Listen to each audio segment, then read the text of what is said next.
Good morning students. इस chapter some basic concept of chemistry में last turn पे हम लोगों ने कुछ कॉन्सेप्ट ऑफ इक्विवेलेंट वेट्स पढ़े थे। डिफरेंट मेथड से हम लोग किसी भी सब्सटेंस का इक्विवेलेंट वेट कैसे फाइंड करते हैं। तो आज इस चैप्टर का लास्ट टॉपिक हम लोग पढ़ने जा रहे हैं, that is percentage composition. Clear? तो परसेंटेज कंपोजिशन, यहाँ पे कुछ क्वेश्चंस परसेंटेज से रिलेटेड पूछे जाते हैं, वो हम आपके सामने फार्मूले, उसके बाद कुछ क्वेश्चंस एक्सप्लेन करने जा रहे हैं।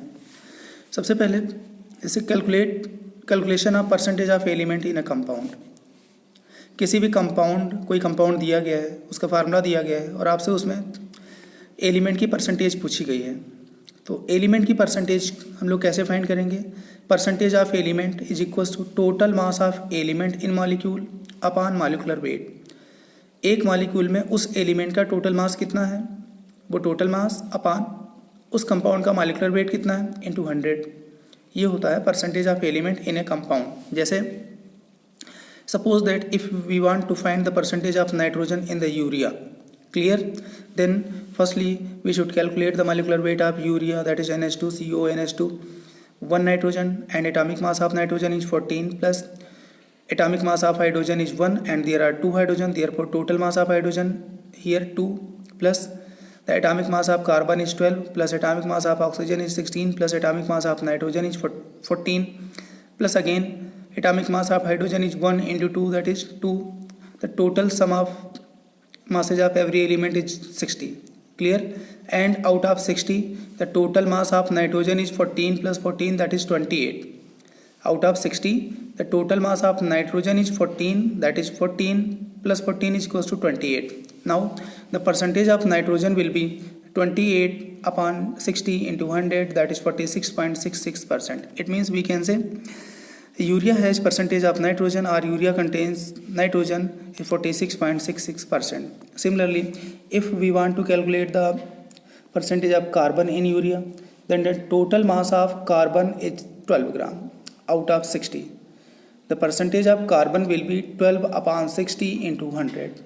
12 upon 60 into 100.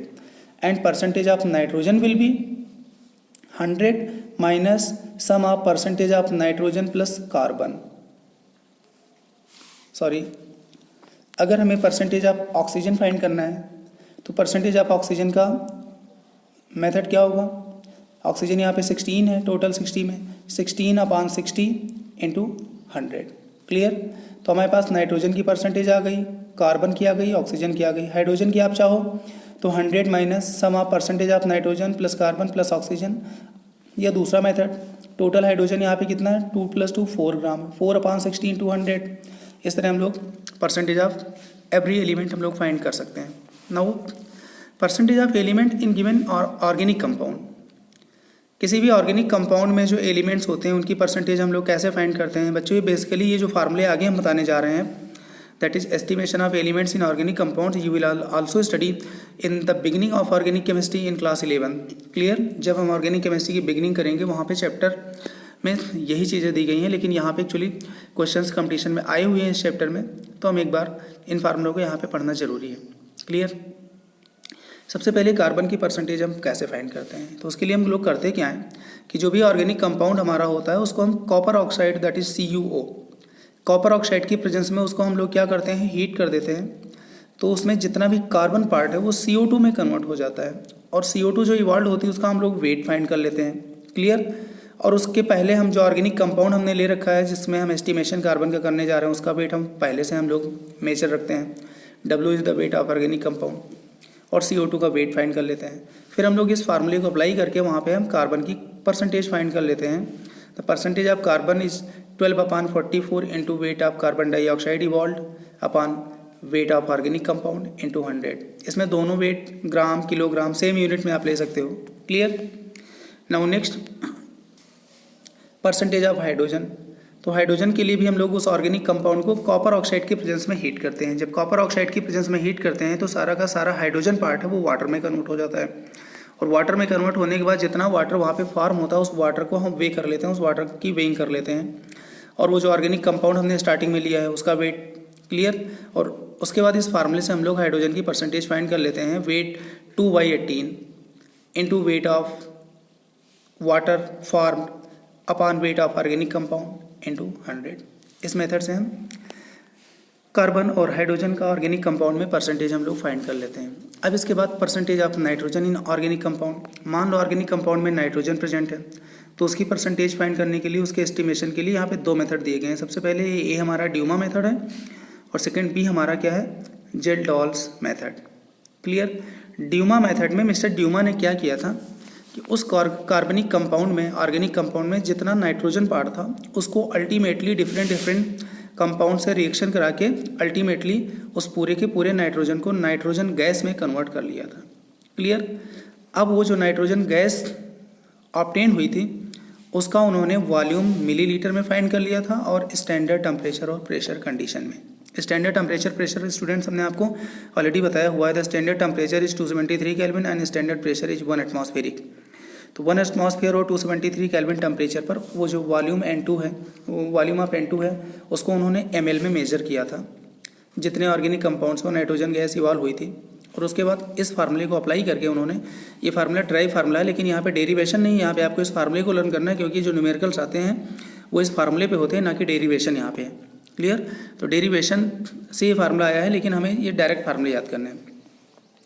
Percentage of nitrogen is equals to 28/22,400 into volume of N2 gas evolved in millilitre और in cubic centimetre at standard temperature and pressure divided by weight of organic compound into 100। इस method से हम लोग Dumas method से percentage of nitrogen find कर लेते हैं। इन सभी फार्मूलों पे स्टूडेंट्स हम आपको क्वेश्चन की एक शीट प्रोवाइड कर देंगे और आप इन मेथड का एप्लीकेशन कर सकते हो और आप जो है क्वेश्चन सॉल्व कर सकते हो। क्लियर। सेकेंड है अपना जेल्डॉल मेथड। क्लियर। जेल्डॉल मेथड में जो हमारा ऑर्गेनिक कंपाउंड कंटेनिंग नाइट्रोजन था, क्लियर, जो ऑर्गेनिक कंपाउंड कंटेनिंग नाइट्रोजन था उसको पहले H2SO4 से रिएक्शन करा दिया गया। H2SO4 से रिएक्शन कराने के बाद डाइल्यूट H2SO4 से जितना का जितना नाइट्रोजन पार्ट था वो कन्वर्ट हो गया था अमोनियम सल्फेट में। क्लियर। अमोनियम सल्फेट में, कहने का मतलब पूरा का पूरा नाइट्रोजन कहाँ पे आ गया, अमोनियम पार्ट में आ गया।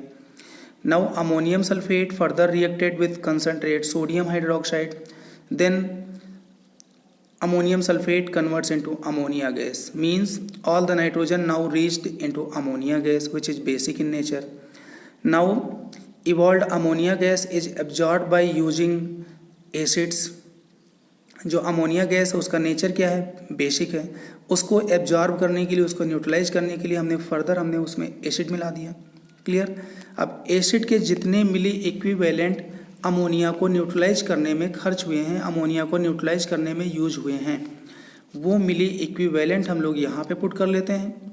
कैपिटल W वो ऑर्गेनिक कंपाउंड का जो वेट था इंटू 1.4। यहाँ पे बच्चों इस फार्मूले में 100 नहीं है, क्यों, क्योंकि इसके डेरिवेशन में 100 यूज हुआ है और वो सॉल्व हो चुका है, वो कैंसिल हो चुका है। तो यहाँ पे परसेंटेज ऑफ नाइट्रोजन आएगा लेकिन आपको यहाँ पे 100 से मल्टीप्लाई करना नहीं होगा। Clear. 1.4 into N into V। N क्या है, normality of H2SO4, normality of H2SO4 HCl HNO3 which is used for the absorption of NH3 and volume in milliliter of that acid. N is the normality of that acid and V is the volume in milliliter of that acid and normality into volume is known as milli equivalent. Clear.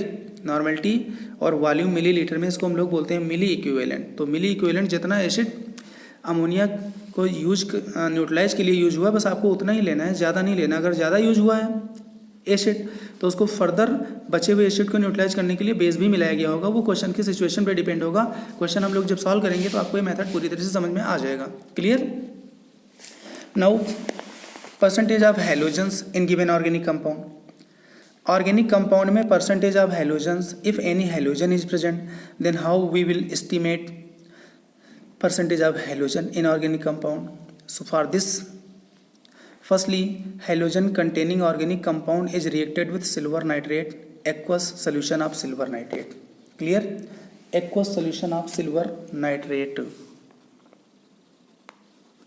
Clear.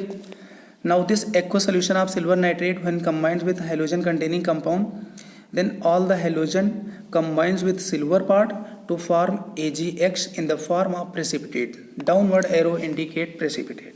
Downward arrow जो हमारी होती है वो precipitate को indicate करती है and X means halogen and in this case halogen will be chlorine, bromine and iodine.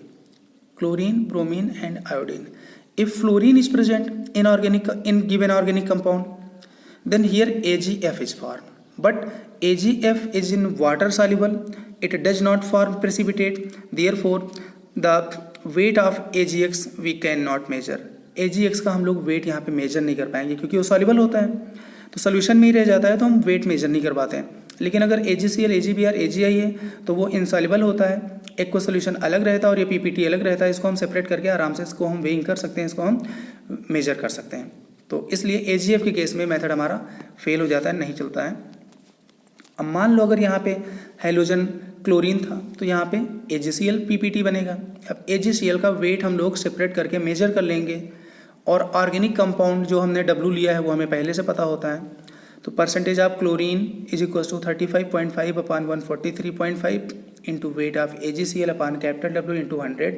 इस method से हम लोग percentage of chlorine students find कर लेते हैं। क्लियर।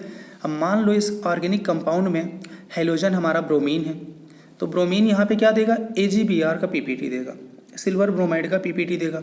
अब उस सिल्वर ब्रोमाइड के PPT को हम फिल्टर कर लेंगे और फिल्टर करने के बाद हम उसको वे कर लेंगे, उसको हम मेजर कर लेंगे, उसको हम तौल लेंगे। उसके बाद यहाँ पे हम परसेंटेज ऑफ Br के लिए हम लोग 80 upon 188 into weight of AgBr upon capital W into 100। Capital W क्या है, वेट ऑफ ऑर्गेनिक कंपाउंड, और सारे वेट हम जनरली ग्राम में ही लेंगे बच्चों, ग्राम में दिया भी होता है। क्लियर। अब मान लो यहाँ पे आयोडीन होता, क्या होता, आयोडीन, तो यहाँ पे हमारे पास AgI का PPT बनता, सिल्वर आयोडाइड का PPT बनता। उस PPT को भी हम लोग सोल्यूशन से फिल्टर कर लेते हैं, फिल्टर करने के बाद उसको हम वे कर लेते हैं, वेइंग कर लेते हैं, हम तौल लेते हैं, और वेइंग करने के बाद हम लोग इस फार्मूले में हम उसको पुट करते हैं। Percentage of iodine is equal to 127 upon 235 into weight of AgI upon capital W into 100। Clear students. अब ये फार्मूले देखने में सारे सिमिलर हैं, कभी अगर आप फार्मूले भूल जाओ तो इन फार्मूलों में जो स्टार्टिंग का कॉफिशिएंट है बनाना बहुत आसान है, इसको आप देख लो क्या होता है। भाई जैसे क्लोरीन के लिए अगर आपको फाइंड करना है तो wait of AgCl upon capital W होगा, ब्रोमीन के लिए फाइंड करना है weight of AgBr upon capital W होगा, आयोडीन के लिए फाइंड करना है wait of AgI upon capital W होगा। ये जो कॉफिशिएंट हैं वो इसके फार्मूले से आते हैं। 1 मोल AgCl का वेट होता है 143.5 और 1 मोल AgCl में क्लोरीन कितना है 35.5। तो 1 मोल उस सॉल्ट में वो हैलोजन कितना है और उस सॉल्ट का मोलर मास कितना है। क्लियर। अब ये हमारे पास सॉल्ट AgBr है, AgBr में 1 मोल में ब्रोमीन कितना है 80 है और 1 मोल का मास कितना है 188 है। क्लियर। AgI 1 मोल AgI में आयोडीन कितना है 127 है और 1 मोल AgI का मास कितना है 235, 127 प्लस 108 दैट इज 235। सिल्वर का एटॉमिक मास 108 होता है, क्लोरीन का 35.5 होता है, ब्रोमीन का 80 होता है और आयोडीन का होता है 127। क्लियर। तो अब इसके बाद यहाँ पे देखो हमने नोट लिख दिया, इसको आपको याद रखना है। AgF silver fluoride is soluble in water and does not form precipitate. Silver fluoride अगर फ्लोरीन होता है तो सिल्वर फ्लोराइड बनता है, और जब सिल्वर फ्लोराइड बनेगा तो सिल्वर फ्लोराइड एक्चुअली वाटर में सॉल्युबल होता है, और जब वाटर में सॉल्युबल होता है तो उसको हम अलग से सेपरेट नहीं कर सकते हैं। जब अलग से सेपरेट नहीं कर पाएंगे तो उसका हम वेट यहाँ पे AgF का हम नहीं लिख पाएंगे, और जब AgF का वेट नहीं लिख पाएंगे तो ये फार्मूला हम AgF के लिए फॉलो नहीं कर सकते हैं। फ्लोरीन की हम परसेंटेज इस मेथड से फाइंड नहीं कर सकते हैं। क्लियर। और बच्चों फ्लोरीन की परसेंटेज आपसे पूछी भी नहीं जाएगी, जो पॉसिबल हैं, जो फार्मूले हैं उन्हीं से रिलेटेड क्वेश्चन आपके पूछे जाते हैं। ठीक है। अगला क्वेश्चन अपना है now percentage of sulphur. Sulphur की अगर हम परसेंटेज की बात करें तो सल्फ़र की परसेंटेज के लिए हम लोग करते क्या है, जितना का जितना सल्फ़र है वो सल्फ़र हम कन्वर्ट कर देते हैं सिल्वर, जितना का जितना सल्फ़र पार्ट है वो पूरा का पूरा सल्फ़र हम डिफरेंट केमिकल रिएक्शन से हम बेरियम सल्फेट में कन्वर्ट कर देते हैं, और बेरियम सल्फेट जो हमारा होता है उसमें पूरा का पूरा सल्फ़र क्या हो जाता है, आ जाता है। उसके बाद उस बेरियम सल्फेट का हम वेट मेजर कर लेते हैं, और बेरियम सल्फेट का वेट मेजर करने के बाद जो है बच्चों हम इस फार्मूले में उसकी वैल्यू हम लोग पुट कर देते हैं।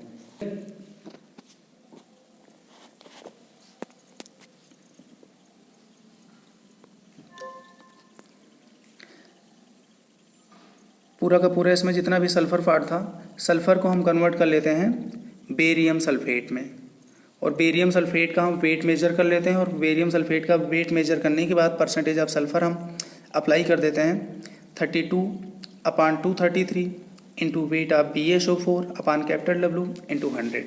तो इस तरह हम लोग बच्चों सल्फ़र की परसेंटेज हम लोग फाइंड कर लेते हैं। अब इसके बाद अपना आता है percentage of phosphorus in given organic compound. Phosphorus की हम परसेंटेज कैसे फाइंड करते हैं, तो उसके लिए जो फास्फोरस पार्ट है पूरा का पूरा फास्फोरस ऑर्गेनिक कंपाउंड में जो होता है उसको हम कन्वर्ट कर लेते हैं Mg2P2O7 में। Mg2P2O7 का नाम क्या है, मैग्नीशियम पायरोफॉस्फेट। कभी कभी बच्चों Mg2P2O7 फार्मूला नहीं दिया होता, नाम दिया होता है मैग्नीशियम पायरोफॉस्फेट, तो आप समझ लेना मैग्नीशियम पायरोफॉस्फेट मीन्स क्या है, Mg2P2O7। अब इसमें देखो Mg2P2O7 इसमें परसेंटेज ऑफ फास्फोरस हो जाएगा 62/222 into weight of Mg2P2O7 upon capital W into 100। Clear. अब इनके अगर मान लो भी कभी अगर आप कॉफिशिएंट भूल जाओ तो इसमें भी बहुत आसान है। 1 मोल BaSO4 का मॉलिकुलर वेट आपको यहाँ पुट कर देना है और 1 मोल BaSO4 में एक सल्फर है, सल्फर का एटॉमिक मास 32 होता है, 32 आप यहाँ पुट कर दोगे। ऐसे ही 1 मोल Mg2P2O7 का टोटल मास मॉलिकुलर मास 222 होता है और 1 मोल Mg2P2O7 में 2 फास्फोरस हैं, एक फास्फोरस का एटॉमिक मास 31 है, तो 31 इंटू 2 क्या होगा, 62 होगा। क्लियर। तो इस तरह हम लोग बच्चों परसेंटेज ऑफ फास्फोरस फाइंड कर लेते हैं। तो जनरली ऑर्गेनिक कंपाउंड में आपसे इतने एलिमेंट फाइंड कराए जाते हैं। इसके बाद हम ऑक्सीजन भी वहाँ पे चेक कर लेते हैं। Percentage of oxygen is equals to 100 minus sum of percentage of remaining elements. जितने भी ऑर्गेनिक कंपाउंड में एलिमेंट आपसे पूछे गए हैं सबकी आपने परसेंटेज फाइंड कर ली, परसेंटेज का सम कर दिया और 100 से भी उसको सब्ट्रैक्ट कर दो। जो बचता है वो परसेंटेज ऑफ ऑक्सीजन है। अगर कुछ भी नहीं बचता तो इसका मतलब वहाँ पे ऑक्सीजन प्रेजेंट नहीं है। क्लियर। चलो इसके बाद अपना अगला इस चैप्टर का टॉपिक है empirical formula and molecular formula. Empirical formula and molecular formula, ये एम्पिरिकल फार्मूला का क्या मतलब है, जैसे मान लो हमारे पास हाइड्रोजन परऑक्साइड है जिसका जनरल फार्मूला होता है, जिसका एक्चुअल फार्मूला होता है H2O2। अब H2O2 में 2 हाइड्रोजन है, 2 ही ऑक्सीजन एटम है। अगर उनका सिंपलेस्ट रेशियो ले लिया जाए तो 2 से दोनों को हमें क्या करना पड़ेगा, 2 से डिवाइड कर देना पड़ेगा। तो हाइड्रोजन ऑक्सीजन का रेशियो क्या आ जाएगा, 1:1। तो उसका जो सिंपलेस्ट फार्मूला हो गया HO। अब ये जो सिंपलेस्ट फार्मूला HO है ये इसका एम्पिरिकल फार्मूला है। क्या है, एम्पिरिकल फार्मूला। जैसे बेंजीन है, बेंजीन का फार्मूला होता है C6H6। अब कार्बन और हाइड्रोजन के जो नंबर्स हैं वो 6:6 के फॉर्म में हैं, लेकिन उसका सिंपलेस्ट रेशियो लेना हो तो दोनों को हम 6 से डिवाइड कर देंगे तो दोनों में 1 आ जाएगा, मतलब CH हो जाएगा। तो जो CH हुआ ये एम्पिरिकल फार्मूला हुआ बेंजीन का। क्लियर। अच्छा, अब एम्पिरिकल फार्मूला से हम क्या समझते हैं, एम्पिरिकल फार्मूला से हम ये समझते हैं कि किसी भी कंपाउंड में जो डिफरेंट एलिमेंट्स के जो एटम्स हैं उन एटम्स का जो नंबर है उन नंबर का एक सिंपलेस्ट रेशियो है। एक बार मैं फिर से बता देता हूँ, एम्पिरिकल फार्मूला क्या होता है, या एम्पिरिकल फार्मूला किसी भी केमिकल कंपाउंड का वो फार्मूला होता है जिसमें जो एटम्स हैं डिफरेंट एलिमेंट्स के उनके जो नंबर्स हैं एक सिंपलेस्ट रेशियो में होते हैं। जैसे एम्पिरिकल फार्मूला को अगर हम डिफाइन करना चाहें तो empirical formula of A compound represent simplest ratio of number of atoms of various element present in a compound. Clear. Now one example, for example formaldehyde, acetic acid and glucose have empirical formula CH2O। formaldehyde जिसका formula आपको पता है CH2O है, acetic acid जिसका formula CH3COOH है और glucose जिसका formula होता है C6H12O6। ऐसे फ्रक्टोज भी है, उसका फार्मूला भी C6H12O6 होता है। लेकिन इनका सबका एक्चुअली एम्पिरिकल फार्मूला देखा जाए तो सबका सिंपलेस्ट रेशियो अगर देखा जाए तो CH2O होता है। तो तीनों का जो एम्पिरिकल फार्मूला होगा वो क्या होगा बच्चों, CH2O होगा। अब मॉलिक्यूलर फार्मूला क्या होता है उसके लिए हम लोग देखते हैं यहाँ पे मॉलिक्यूलर फार्मूला। तो बच्चों एक्चुअली जो मॉलिक्यूलर फार्मूला होता है किसी भी कंपाउंड का उसमें जो डिफरेंट एलिमेंट्स के जो एटम्स होते हैं वो एक्चुअल नंबर में मेंशन किए जाते हैं। एक्चुअल नंबर में molecular formula of A compound represent actual number of atoms of various element present in a compound. Clear. जैसे H2SO4 sulphuric acid, sulphuric acid में 2 हाइड्रोजन है, 1 सल्फर और 4 ऑक्सीजन है। ग्लूकोज C6H12O6 है। एस्टिक एसिड 2 कार्बन है, 4 hydrogen है and 2 oxygen है। Formaldehyde 1 carbon है, 2 हाइड्रोजन है एंड 1 ऑक्सीजन है। तो इनको हम लोग बोलते हैं मॉलिक्यूलर फार्मूले। क्लियर। अब एम्पिरिकल फार्मूला और मॉलिक्यूलर फार्मूला कुछ कंपाउंडों का सेम भी होता है, जैसे formaldehyde. Clear. Empirical and molecular formula of formaldehyde is same होता है। अब हम कभी कभी क्या होता है क्वेश्चंस में जो एलिमेंट्स होते हैं किसी भी कंपाउंड में, जैसे मान लो एस्टिक एसिड है, इसमें कार्बन है, हाइड्रोजन है, ऑक्सीजन है, इसकी परसेंटेज दे दिया जाए और आपसे पूछा जाए भाई इस कंपाउंड का फार्मूला क्या बनेगा। या कोई भी ऑर्गेनिक कंपाउंड है, उसमें कार्बन की परसेंटेज, नाइट्रोजन की परसेंटेज, हाइड्रोजन की परसेंटेज, ऑक्सीजन की परसेंटेज दे दी जाए और आपसे पूछा जाए उसका मॉलिक्यूलर फार्मूला क्या होगा। क्लियर। साथ में उसका मॉलिक्यूलर वेट या वेपर डेंसिटी वगैरह कुछ ना कुछ बता दी जाए, तो उसके लिए कुछ रूल्स यहाँ पे होते हैं, वो हमें पता होने चाहिए। जैसे calculation of empirical and molecular formula. Empirical और मॉलिक्यूलर फार्मूला हम लोग कैसे फाइंड करते हैं? तो मॉलिक्यूलर फार्मूला तो हम फाइंड करेंगे उसके empirical formula into whole n से। मॉलिक्यूलर फार्मूला हम कैसे फाइंड करेंगे? उसका empirical formula whole n. Clear. लेकिन अब एन कहाँ से लाएंगे? एन है उसका molecular weight upon empirical formula weight. Molecular weight upon empirical formula weight. तो एन के लिए हमें एम्पिरिकल फार्मूला वेट पता होना चाहिए। क्लियर। चलो एम्पिरिकल फार्मूला वेट के लिए हम आगे देखेंगे। तो n is to molecular weight upon empirical formula weight, और एम्पिरिकल फार्मूला वेट के लिए हमें एम्पिरिकल फार्मूला पता होना चाहिए। जैसे मॉलिक्यूलर वेट उसका मॉलिक्यूलर फार्मूला होता है, उसमें हर एलिमेंट का अपना एटॉमिक मास रखते चले जाते हैं और मल्टीप्लाई कर देते हैं उनमें नंबर ऑफ एटम्स है और उसका सम कर लेते हैं, तो उसका मॉलिक्यूलर वेट आ जाता है। वैसे एम्पिरिकल फार्मूला वेट उसका एम्पिरिकल फार्मूला, जैसे CH2O फॉर्मेल्डिहाइड का एम्पिरिकल फार्मूला है, तो कार्बन के atomic mass plus 2 into hydrogen के atomic mass plus 1 into oxygen के atomic mass, that is the empirical formula weight. If molecular weight is not given, then at the place of molecular weight you can put vapor density into 2. Since the vapor density into 2 is equals to molecular weight, in questions sometimes molecular weight is not given and at the place of molecular weight vapor density is given, then you can use vapor density in this way. Clear. Therefore the value of n is equals to molecular weight upon empirical formula weight or 2 into vapor density upon empirical formula weight. Now I am taking one question, and with the help of this question we can calculate empirical formula and molecular formula of a compound. Clear. For example, the one problem is here, an organic compound contains carbon is 40% and hydrogen is 66% and rest is oxygen. The vapor density of compound is 30. Find empirical and molecular formula of a compound. तो बच्चों सबसे पहले इसमें हम ये check कर लेते हैं कि जो भी एलिमेंट दिए गए हैं सबकी परसेंटेज का सम 100 है कि नहीं है। अगर सबकी परसेंटेज का सम 100 है तब तो उसमें और फर्दर कोई एलिमेंट नहीं होगा। अगर सबका सम 100 नहीं आ रहा है तो उसमें 100% ऑक्सीजन प्रेजेंट होगी, क्योंकि ऑक्सीजन के लिए कभी परसेंटेज नहीं दिया जाता। क्लियर। जनरली तो कार्बन की परसेंटेज 40 है और हाइड्रोजन की 6.6 है। ये टोटल सम हो गया 46.66%, जो कि 100 से कम है। कितना कम है? 100 से 53.34% कम है।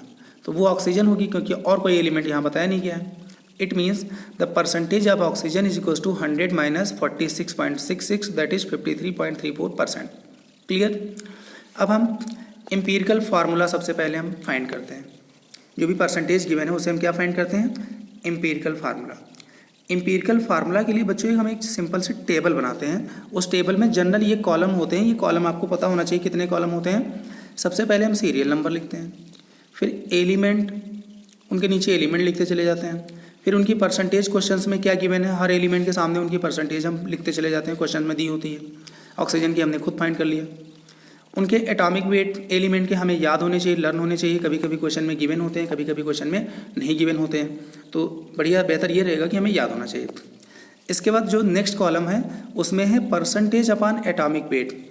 हर एलिमेंट का परसेंटेज अपॉन हर एलिमेंट का एटॉमिक वेट। जैसे इसकी परसेंटेज 40 थी और इसका एटॉमिक वेट 12 था, तो 40/12 लिखोगे। इसकी परसेंटेज 6.6 थी, इसका एटॉमिक वेट 1 था, 6.66 अपॉन 1 आ गया। इसकी परसेंटेज 53.34 थी और इसका एटॉमिक वेट कितना था? 16 था। 53.34 अपॉन 16 आ गया, दैट इज 3.33। तो ये जो कॉलम है इस कॉलम में सबसे छोटी वैल्यू चेक करते हैं, कौन सी सबसे छोटी वैल्यू है। सबसे छोटी वैल्यू हमारे पास आई है 3.33। याद रहे बच्चों, ये जो परसेंटेज अपॉन एटॉमिक वेट वाला कॉलम है, इसमें सबसे छोटी वैल्यू चेक करते हैं, कौन सी सबसे छोटी वैल्यू है। इसके बाद इसके जो अगला नेक्स्ट कॉलम है सिंपल रेशियो। सिंपल रेशियो में हम करते क्या हैं, यहाँ पे जो वैल्यूज आई हैं उन वैल्यूज को सबसे छोटी वैल्यू से हम डिवाइड करना स्टार्ट करते हैं। इसको भी सबसे छोटी वैल्यू से, इसको भी सबसे छोटी वैल्यू से, और इसको भी सबसे छोटी वैल्यू से। तो सबसे छोटी वैल्यू 3.33 है, इसको भी 3.33 से डिवाइड करोगे, इसको भी 3.33 से डिवाइड करोगे, और इसको भी 3.33 से डिवाइड करोगे। तो डिवाइड करने के बाद आंसर आ गया 1, 2 और 3। क्लियर बच्चों, मान लो यहाँ पे आता 2.5। क्या आता? 2.5। तो अब 2.5 तो एटम होते नहीं किसी भी एलिमेंट के, तो उसको हमें कंप्लीट नंबर में कन्वर्ट करना होता, that is whole number ratio. तो सिंपल रेशियो के आगे एक कॉलम फिर आपको और बढ़ाना पड़ता और उसमें लिखा जाता होल नंबर रेशियो। क्या लिखा जाता? Whole number ratio. अब यहाँ पे 2.5 था, तो उसका कंप्लीट नंबर जो है 2.5 को 1 से 1 2 3 4 ऐसे मल्टीप्लाई करके चेक करने लगते हैं। जब कंप्लीट नंबर में कन्वर्ट हो जाए उसी नंबर से मल्टीप्लाई करते हैं। जैसे इसको 1 से मल्टीप्लाई करते हैं 2.5 को, तो 2.5 ही रहता। 2 से मल्टीप्लाई करते हैं तो 2.5 2 जा क्या हो जाता? 5 हो जाता। तो 2 से मल्टीप्लाई करने पे ये 2.5 कंप्लीट नंबर में कन्वर्ट हो जाता 5 में। तो हम इसको भी 2 से मल्टीप्लाई करते हैं और इसको भी 2 से मल्टीप्लाई करते हैं, और वो वैल्यू हम लिखते हैं होल नंबर रेशियो में। कहाँ लिखते हैं? होल नंबर रेशियो में। तो उस केस में 1 इंटू 2 2 हो जाता, 2.5 इंटू 2 5 हो जाता, और ये 2 हो जाता, मतलब 2 5 2 आ जाता। चलो ठीक है, वो तो फ्रैक्शन नंबर में आ जाए तो उसकी बात होती है। क्लियर? ऐसा कहीं पर भी हो, जैसे 3.5 है तो 3.5 को भी 2 से मल्टीप्लाई करोगे, ऐसे करते हैं तो सबको 2 से मल्टीप्लाई करेंगे। तो सिंपलेस्ट जो रेशियो आया है, अब कार्बन का सिंपलेस्ट रेशियो 1 आया है, हाइड्रोजन का सिंपलेस्ट रेशियो 2 आया है, और ऑक्सीजन का सिंपलेस्ट रेशियो क्या आया? 1 आया है। और आपको याद होगा एम्पिरिकल फार्मूला में क्या होता है, जो एलिमेंट के जो एटम्स होते हैं वो सिंपल रेशियो में होते हैं। तो इसका मतलब इसका एम्पिरिकल फार्मूला बनेगा C1H2 और O1। क्लियर? तो हम लोगों ने यहाँ पे इसका एम्पिरिकल फार्मूला हम लोगों ने लिख दिया। Empirical formula of compound is CH2O। अब इसका एम्पिरिकल फार्मूला वेट हम लोग फाइंड कर लेते हैं। एम्पिरिकल फार्मूला वेट हम लोग कैसे फाइंड करेंगे? बिल्कुल जैसे मॉलिक्यूलर वेट फाइंड करते हैं। 1 carbon in empirical formula therefore 12 plus 2 hydrogen in empirical formula therefore 1 into 2 2 plus 1 oxygen in empirical formula therefore 1 into 16 16। After addition it will be 30। ये 30 हो जाएगा। क्लियर? अब इसके बाद हमें स्मॉल n की वैल्यू फाइंड करनी है। आपको याद होगा स्मॉल n क्या है? Molecular weight upon empirical formula wait. Clear? Molecular weight upon empirical formula weight. Molecular wait question में दिया नहीं, वेपर डेंसिटी गिवन है, तो आप 2 इंटू वेपर डेंसिटी पुट कर लोगे। 2 into vapour density upon empirical formula wait आपने फाइंड कर लिया, कितना आ गया? 30 आ गया। क्लियर?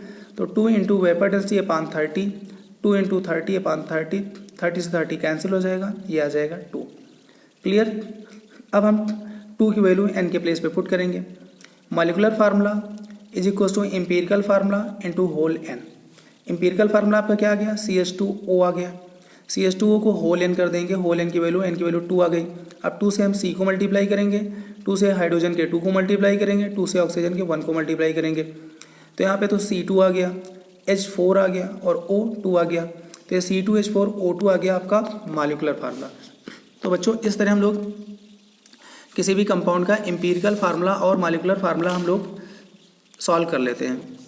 तो स्टूडेंट्स इसी के साथ अपना ये some basic concept of chemistry का जो पूरा some basic concept of chemistry chapter था, इसके सभी टॉपिक्स पूरी तरह से विथ थ्योरी, विथ फार्मूले, विथ न्यूमेरिकल्स कंप्लीट हो चुके हैं। हर टॉपिक का न्यूमेरिकल्स हो गया है। क्लियर? अब मैं आपको कुछ